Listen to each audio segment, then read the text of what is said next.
ভিডিওতে আমরা ষষ্ঠ শ্রেণীর তৃতীয় পর্যায়ক্রমিক মূল্যায়নের ভূগোলে ৩ নম্বর স্কুলের প্রশ্নের উত্তরগুলো আলোচনা করব। তো প্রথমে আছে ভারতের, একের দাগে আছে ভারতের রেখা মানচিত্রে বলেছে নিম্নলিখিত বিষয়গুলো প্রতীক এবং নামসহ চিহ্নিত করো। তো প্রথমে আছে পার্বত্য অঞ্চলের জলবায়ু। এই যে 4 পার্বত্য অঞ্চলের জলবায়ু,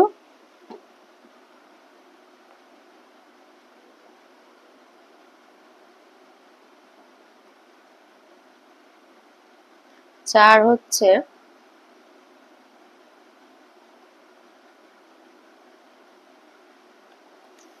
এই বেগুনিটা হচ্ছে পার্বত্য অঞ্চলের জলবায়ু, এইটা হবে পার্বত্য অঞ্চলের জলবায়ু, এটা দেখাবে এইখানে ওপরের এটা দেখিয়ে দিলেই হবে।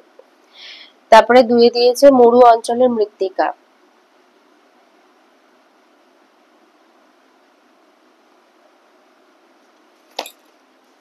এই যে মরু অঞ্চলের মাটি, এইটা হচ্ছে মরু অঞ্চলের মাটি, মানে এই অংশটা, তাহলে এটা হচ্ছে পার্বত্য অঞ্চলের জলবায়ু, এটা হলো মরু অঞ্চলের মাটি।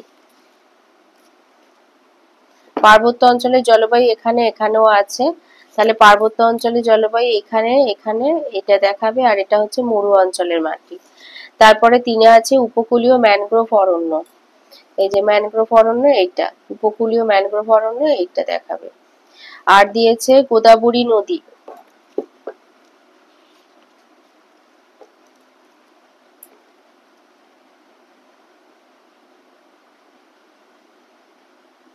নর্মদা, এই যে গোদাবরী নদী হচ্ছে এইটা, এইখান থেকে এই ভাঁজ থেকে তৈরি হয়েছে, এই যে এটা হচ্ছে গোদাবরী নদী, এটা হলো গোদাবরী নদী, এই যে ভাঁজ থেকে চলে গেছে, এটা হচ্ছে কৃষ্ণা নদী, এটা গোদাবরী নদী। আচ্ছা, তারপরে দিয়েছে মালাবার উপকূল,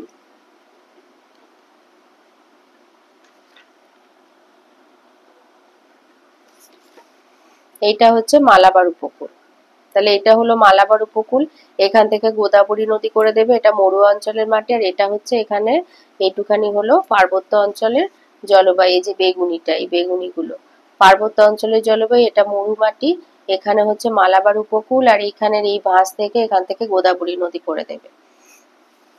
এবারে 2 আসি, 2 এর আয়তে দিয়েছে নিরক্ষরেখার দক্ষিণে 23.5 ডিগ্রি দক্ষিণ অক্ষরেখার অপর নাম হলো মকরক্রান্তি রেখা। 2 বলেছে 1984 সালে আন্তর্জাতিক আলোচনা সভায় স্থির হয় লন্ডনের গ্রিনিচের উপর দিয়ে চলে যাওয়া দ্রাঘিমা রেখাই হবে মূল মধ্যরেখা। 3 পৃথিবীর আবর্তনের গতিবেগ সবচেয়ে বেশি হয় নিরক্ষরেখায়। 4 সূর্যাস্তের ঠিক পরের সময়কে বলে গোধূলি। 5 বায়ুচাপ মাপার যন্ত্রের নাম 14 ব্যারোমিটার।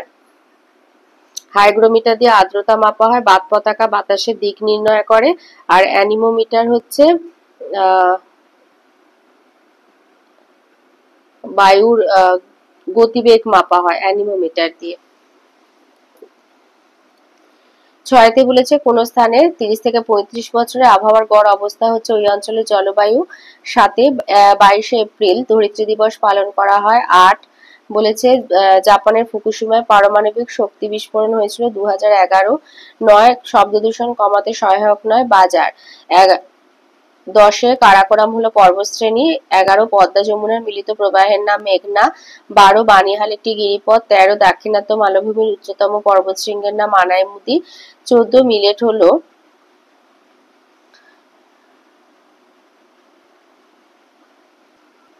মিলেট হলো দেখবে খাদ্য ফসল। 15 বলেছে কৃষিকার্যের অপরিহার্য উপাদান মাটি। 16 ভারতের কিন্নর আদিবাসী গোষ্ঠী বসবাস করে হিমাচল প্রদেশ রাজ্যে। 17 মানচিত্রে বনভূমির জন্য সবুজ রং ব্যবহার করা হয়।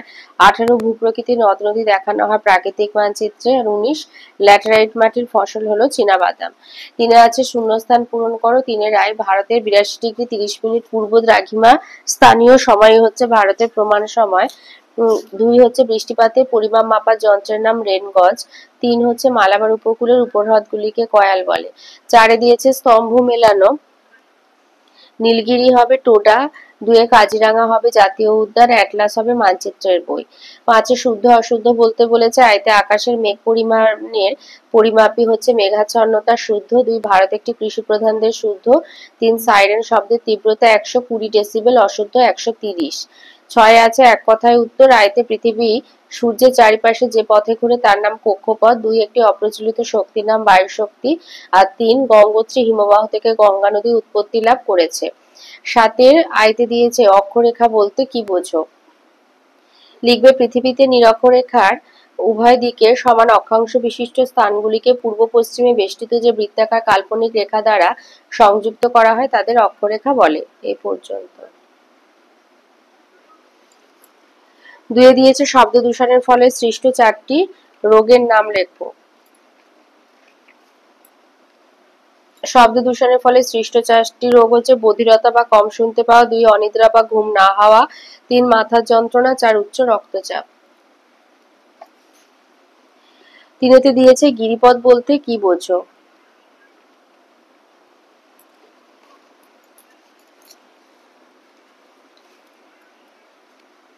লিখবে দুটি পর্বত বা গিরির মাঝে প্রাকৃতিকভাবে তৈরি হওয়া সংকীর্ণ পথকে গিরিপথ বলে, যেমন জম্মু আর শ্রীনগরের মধ্যে বানিহাল গিরিপথ, শ্রীনগর আর লেহের মধ্যে জজিলা গিরিপথ, সিকিম আর তিব্বতের মধ্যে নাথুলা গিরিপথ প্রভৃতি।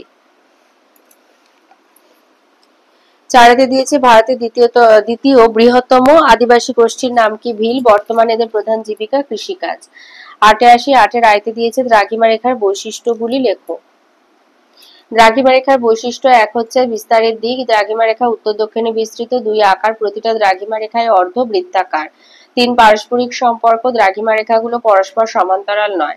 প্রতিটা দ্রাঘিমা রেখা উত্তর মেরুবিন্দু আর দক্ষিণ মেরুবিন্দুতে মিলিত হয়েছে। চার দৈর্ঘ্য, প্রতিটা দ্রাঘিমা রেখার দৈর্ঘ্য সমান। সংখ্যা, পৃথিবীতে 1 ডিগ্রি অন্তর 360টি দ্রাঘিমা রেখা আছে। মান, প্রতিটা দ্রাঘিমা রেখা বরাবর তার মান অর্থাৎ দ্রাঘিমার সমান। দুয়ে বলেছে পৃথিবীর আবর্তন গতি কাকে বলে, আর পৃথিবীর একবার পূর্ণ আবর্তন করতে কত সময় লাগে?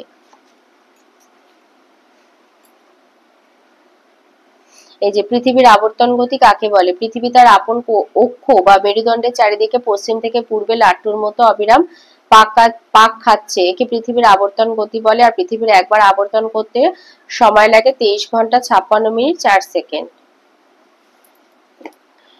তিনে দিয়েছে বায়ু দূষণের ফলে কিভাবে ওজোন স্তরের ক্ষতিগ্রস্ত হচ্ছে। এই ওজোন স্তরের ক্ষতি প্রভাবগুলি লেখো।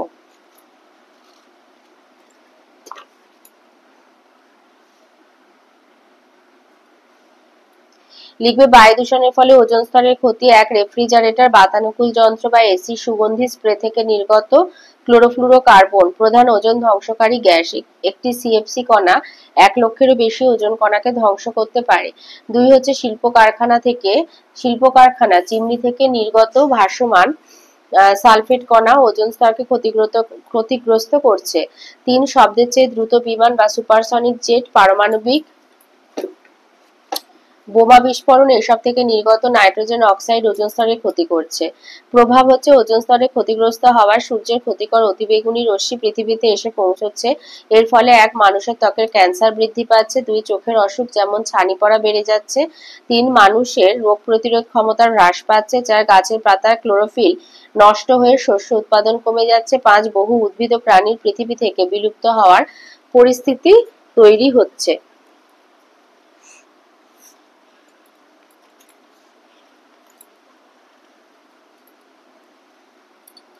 চারেতে দিয়েছে গ্লোব এবং মানচিত্রে তুলনামূলক আলোচনা করো। লিখবে এই যে তুলনামূলক আলোচনা মানে হচ্ছে সুবিধা অসুবিধা। সুবিধা হচ্ছে গ্লোবের মাধ্যমে সমগ্র পৃথিবীর আকৃতি দেখা সম্ভব। এক, দুই, পৃথিবীর বিভিন্ন মহাদেশ মহাসাগরগুলির আকৃতি ও পারস্পরিক অবস্থান জানা যায় গ্লোবের সাহায্যে। তিন, গ্লোব ঘোরালে পৃথিবীর আবর্তন গতির ধারণা পাওয়া যায়। অসুবিধা হচ্ছে গ্লোব থেকে কোনো মহাদেশ বা দেশ সম্বন্ধে খুব বেশি তথ্য জানা যায় না। দুই, গ্লোব থেকে সাধারণত কোনো দুটি স্থানের সঠিক দূরত্ব জানা খুবই কঠিন। আর তিন, গ্লোব বেশ ভারী হওয়ায় সবসময় সব জায়গায় বয়ে নিয়ে যাওয়া অসুবিধাজনক। মানচিত্র এক হচ্ছে মানচিত্র থেকে কোনো দেশ বা মহাদেশের বিভিন্ন বিষয়ের সঠিক তথ্য পাওয়া যায়। দুই, মানচিত্রের সাহায্যে যে কোনো দুটি স্থানের মধ্যবর্তী দূরত্ব সঠিকভাবে নির্ণয় করা সম্ভব। আর তিন, মানচিত্র ভাঁজ করে সহজেই বিভিন্ন স্থানে নিয়ে যাওয়া যায়। অসুবিধা এক হচ্ছে মানচিত্রের মাধ্যমে পৃথিবীর গোলাকার আকৃতি দেখানো সম্ভব হয় না। দুই, মানচিত্র পাঠের জন্য বিশেষ প্রশিক্ষণের প্রয়োজন হয়। বিভিন্ন মানচিত্র পাঠ সকলের দ্বারা সম্ভব নয়। আর 3 হচ্ছে নির্ভুল মানচিত্র অঙ্কন অত্যন্ত জটিল এবং কঠিন কাজ। 9তে আসি। 9 রায়তে দিয়েছে আমাদের চারপাশে বায়ুমণ্ডল কি কি পদ্ধতিতে উত্তপ্ত হয়। লিখবে বায়ুমণ্ডলের উষ্ণতার প্রধান উৎস হলো সূর্য। সূর্য থেকে আসা তাপ প্রথমে সরাসরি ভূপৃষ্ঠকে উত্তপ্ত করে, এরপরে উত্তপ্ত ভূপৃষ্ঠ থেকে বিভিন্ন পদ্ধতিতে বায়ুমণ্ডল উত্তপ্ত হয়। এক হচ্ছে বিকিরণ পদ্ধতি। সূর্যতাপে ভূপৃষ্ঠ উত্তপ্ত হওয়ার পর ভূপৃষ্ঠ থেকে এই তাপ ধীরে ধীরে বায়ুমণ্ডলে ছড়িয়ে পড়ে, একে বিকিরণ পদ্ধতি বলে। 2 হচ্ছে পরিবহন পদ্ধতি। ভূপৃষ্ঠের বিকিরিত তাপে প্রথমে ভূপৃষ্ঠের সংলগ্ন বায়ুস্তর উত্তপ্ত হয়ে ওঠে, এরপরে উত্তপ্ত বায়ুস্তরের ঠিক উপরে লাগোয়া অপেক্ষাকৃত শীতল বায়ুস্তরে তাপ ছড়িয়ে পড়ে। বায়ুমণ্ডল উত্তপ্ত হওয়ার এই পদ্ধতিকে পরিবহন পদ্ধতি বলে।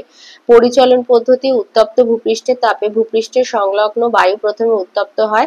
এই উষ্ণ বায়ু হালকা হয়ে উপরে ওঠে এবং ওপরে শীতল বায়ু ধীরে ধীরে নিচে নামে। আবার এই শীতল বায়ু পুনরায় গরম হয়ে উপরের দিকে ওঠে এবং বায়ুমণ্ডল উত্তপ্ত হওয়ার এই পদ্ধতিকে পরিচলন পদ্ধতি বলে। তাপ শোষণ পদ্ধতি। বায়ুমণ্ডলের বিভিন্ন গ্যাস, জলীয় বাষ্প, ধূলিকণা প্রভৃতি সরাসরি সূর্যরশ্মি শোষণ করে বায়ুমণ্ডলকে সামান্য উত্তপ্ত করে, একে তাপ শোষণ পদ্ধতি বলে। আর হচ্ছে অ্যাডভেকেশন পদ্ধতি। ভূপৃষ্ঠের সঙ্গে অনুভূমিকভাবে উষ্ণ বায়ুপ্রবাহের ফলে কোনো স্থানে বায়ুমণ্ডলের উষ্ণতা বেড়ে যায়, আবার শীতল বায়ুপ্রবাহের ফলে কোনো স্থানে বায়ুমণ্ডলের উষ্ণতা কমে যায়, একে অ্যাডভেকেশন পদ্ধতি বলে। 9-2 বলেছে অরণ্য আমাদের বন্ধু। এই বক্তব্যের সপক্ষে তোমার মতামত দাও। লিখবে অরণ্যের উপকারিতা অপরিসীম। যেমন 1 হচ্ছে জ্বালানি কাঠ। অরণ্য থেকে প্রাপ্ত কাঠ সর্বত্র জ্বালানি রূপে ব্যবহার করা হয়। 2 দূষণ রোধ। বায়ু থেকে কার্বন ডাই অক্সাইড শোষণ করে এবং অক্সিজেন বায়ুতে যোগ করে অরণ্য আমাদের এবং পরিবেশকে রক্ষা করে। 3 মাটি ক্ষয় রোধ। উদ্ভিদ মাটিকে শিকড় দিয়ে আঁকড়ে ধরে রেখে ক্ষয়ের হাত থেকে রক্ষা করে। 3 বৃষ্টিপাত।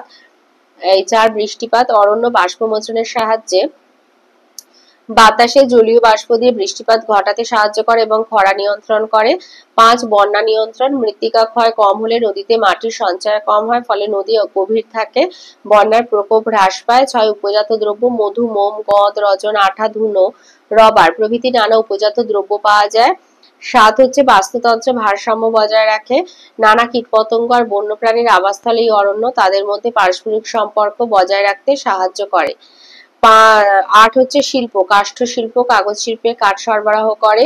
9 ঝড়ের গতিবেগ হ্রাস পায়। বনভূমিতে বাধা পেয়ে ঝড়ের গতিবেগ অনেক কমে যায়, ফলে ক্ষয়ক্ষতি কম হয়। 10 জীবিকার সুবিধা। বহু মানুষ অরণ্যের ওপর নির্ভর করে নানান জীবিকা, যেমন কাঠ, মধু, মোম সংগ্রহ ইত্যাদি সংগ্রহ করে জীবিকা নির্বাহ করে।